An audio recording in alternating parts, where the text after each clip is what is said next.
நம்முடைய வாழ்க்கையில் நமக்கான ஸ்பார்க் எதுன்னு கண்டுபிடிங்க. மற்றவர்கள் கண்டுபிடித்தால் அதை அலோவ் பண்ணுங்க, அதை அலோவ் பண்ணுங்க. பல நேரங்களில் நாம் அதை அலோவ் பண்றதே இல்லை. ரொம்ப ரொம்ப சாதாரணமா சொல்றேன், பிரபஞ்சம் இருக்குல்ல, அது தனி மனிதனோடு தொடர்பு கொண்டது. ஒருத்தன் வண்டி ஓட்டிட்டே போயிருக்காங்க, வைஃபு குழந்தையோட. திடீர்னு அந்த திசை காட்டும் கருவி இருக்குல்ல, அது வேற ஏதோ திசையை காட்டிருச்சு. அவர் உள்ள போய் சிக்கிக்கிட்டாரு. ஒரு காடு கிட்ட மட்டும் ஒரு பழக்கம் இருக்கு, காடு உங்களை சூழ்ந்து கொள்ளும், திரும்பி நீங்க வரவே முடியாது, பின்னால இருந்து உங்களை சூழ்ந்துக்கும் காடு. காட்டினுடைய இயல்பு அப்படித்தான். அது என்ன பண்றாரு, அவருக்கு வழி தெரியல, மெதுவா ஓட்டிக்கிட்டே போயிட்டே இருக்கும்பொழுது தூரத்துல ஒரு ரெட் லைட் எரியுது. கிட்ட போய் பார்த்தா ஒரு தம்பதியினர் கை குழந்தையோடு டயர் பஞ்சர் ஆகி பஞ்சரான பொருட்கள் இல்லாம தவிச்சிட்டு இருக்காங்க. இவர் அங்க போயிட்டு அதை பார்த்து தன் வண்டியில இருந்து இறங்கி அதை செட் பண்ணிட்டு 2 பேருமா சேர்ந்து ஒரு 6 மணி நேரம் சுத்திட்டு வந்து ரோட்லுக்கு சேர்ந்திருக்காங்க. இது நடந்த கதை.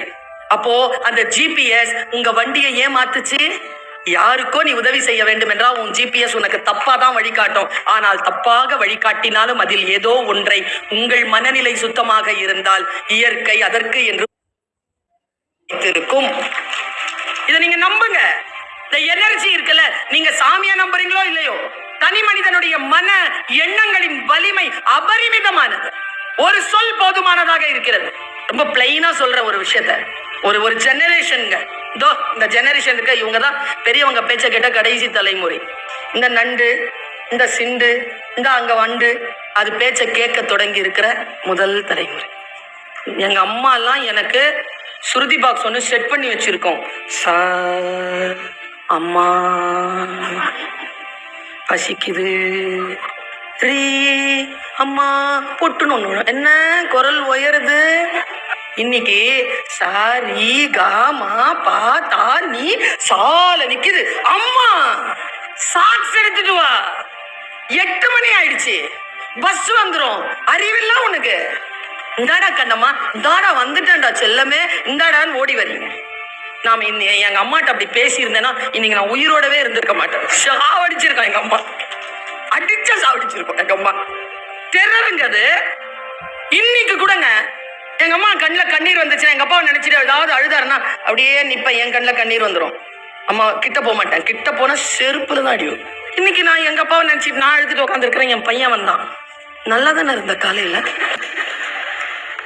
எதுக்கு அழுவ? நான் அவங்ககிட்ட என்ன தெரியுமா சொன்னேன், நீயாவது என்கிட்ட இதை கேட்கற, உன் புள்ள உங்ககிட்ட என்னடா கேட்கும்? இன்னைக்கு மிரட்ட முடியலைங்க, குழந்தைகளை திட்ட முடியல. பணிஞ்சு போச்சுன்னா அதுங்களை மிரட்டி பணிய வைக்கிறதுக்கு வெளியில ஒரு கும்பல் காத்துக்கிட்டு இருக்கு. ஒழுங்கா டீச்சர் கிட்ட கொடுத்து வச்சிருந்தீங்க ஒரு குச்சிய, புடுங்கி போலீஸ்காரங்கிட்ட கொடுத்துட்டீங்க. அவங்க கிட்ட இந்த லத்திய புடுங்கி அதை குச்சியாக்கி ஆசிரியர்கள்கிட்ட கொடுத்துருங்க. அவங்க கிட்ட போகாம நாங்க பாத்துக்கிறோம். கண்டிக்க முடியுதா? பெற்றோர்கள், நான் ஒண்ணு சொல்லிட்டு போறேங்க, உங்க குழந்தை மாபெரும் சபைதனில் நடக்கணும்னா ஒரு 2 ஆயுதங்களை குழந்தைக்கு கொடுத்துருங்க. ஒன்று பணிவு, ஒன்று எளிமை. 2 கொடுங்க பாப்போம். கற்கின்ற பொழுது பணிவோடு இருக்க சொல்லுங்கள். கற்றதற்கு பிறகு அதிகாரத்தை செலுத்த சொல்லுங்கள். கற்கின்ற வரைக்கும் பணிவா இருக்கணுமா இல்லையா? கற்கிறதுல பணிவு இல்லையே, பணிவே இல்லாம போச்சு. லீவ் லெட்டர் எழுதுறதுல பிரச்சனை ஆரம்பிக்குது. as I am fever, I request you to grant me 2 days leave. கீழே yours. நாம என்ன சார் எழுதணும்? yours எழுதிருக்கோம். 25 வருஷமா டீச்சரா இருந்திருக்கு. ஃபர்ஸ்ட் 5 இயர்ஸ் தான் வந்துச்சு obediently. இப்போ வந்து faithfully, truly, sincerely. எங்க பணிவு இல்லைங்க இன்றைக்கு. எங்க அப்பா சொல்லுவார், ஆஜிசி அதத் பாட்ஷாயி, ராஜகுணத்தின் முதல் தகுதி பணிவு, அது அடிமைத்தனம் அல்ல.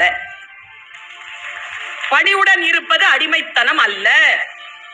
நம்ம குழந்தைகளுக்கு ஏன் சொல்லி தர மாட்டேங்கிறோம்? கொரோனா வைரஸ் வந்துச்சு, ஒழுங்கு மரியாதை பணிஞ்சு போனவெல்லாம் தப்பிச்சுட்டான், தைரியமா வெளில போனவெல்லாம் செத்தான். சின்ன வைரஸ் தானே, இத்தனூண்டு இருக்குல்ல.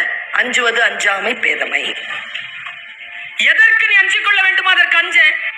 குழந்தைகள்ங்க 19-20 வயசு குழந்தைகளுடைய பதாகைகள் இருக்குங்க, நினைவஞ்சலின்னு. தாய் மனசுங்க பதறுதுங்க எனக்கு. 1ஆம் ஆண்டு நினைவஞ்சலி, 2ஆம் ஆண்டு. எப்படிப்பா செத்த நீ? சாகர வயசா இது? நோய்வாய்ப்பட்டு செத்து இருந்தாலும் பரவாயில்ல, பைக் ஓட்டி சாவற. முடிய இப்படி வளர்த்து வச்சிருக்கிறேன். கேட்டா சண்டைக்கு நிக்கிறான். நான் ஒரு பையனை கூப்பிட்டு கேட்டேன், தம்பி காலேஜ்ல படிக்கிற, முடிய கொஞ்சம் கரெக்டா வெட்டி ஒட்டி வச்சுக்கோப்பா. ஏன்னா ராத்திரி நீ பைக் ஓட்டிட்டு போனேன்னு வச்சுக்கோயேன், நீ செய்யாத தப்புக்கும் உன்னை புடிச்சு போட்டுருவாங்கப்பா உள்ள. ஏன்னா இந்த மாதிரி முடி வெட்டி கிட்டி இப்படி வச்சுக்கிட்டு கையில அந்த வளையல்களை எல்லாம் போட்டுக்கிட்டு ஒரு மாதிரி டாட்டூ எல்லாம் போட்டுக்கிட்டு சாஞ்சி நடக்கிறவனை பார்த்தா பயமா இருக்குப்பா. பாடம் சொல்லி தர முடியல ராஜா. குழந்தைகளுக்கு சொல்லிக் கொடுங்க. பணிவுடன் இருப்பதும் எளிமையுடன் இருப்பதும் வெற்றி பெறுவதற்கான மிகப்பெரிய ஆயுதங்கள் என்று கற்பதற்கான சூழலில் இருக்கக்கூடிய குழந்தைகளுக்கு சொல்லி. ஸ்கில்ஸ்ல வெறும் 5 ஸ்கில் சொல்றீங்க. லிசனிங் ஸ்கில்னு ஒண்ணு இருக்கு, கேட்கணும். ஏதாவது யாராவது சொன்னால் அதை முழுமையாக கேட்கணும். கேட்பதற்கான அறிவு இருக்கிறதா? கேட்பதற்கான அறிவு எப்பொழுது வரும்? நிதானமாக வாசிக்கின்ற பொழுது வரும். ஒன்றோடு ஒன்று தொடர்பு கொண்டது. பல விஷயங்களில் நான் சொல்லுகிறேன். வேகமான காட்சிகளை பார்த்தால் நிதானமாக வாசிக்கும் பழக்கம் வராது. 250 ரீல்ஸ் பாத்தீங்கன்னா லூசா தான் போவீங்க.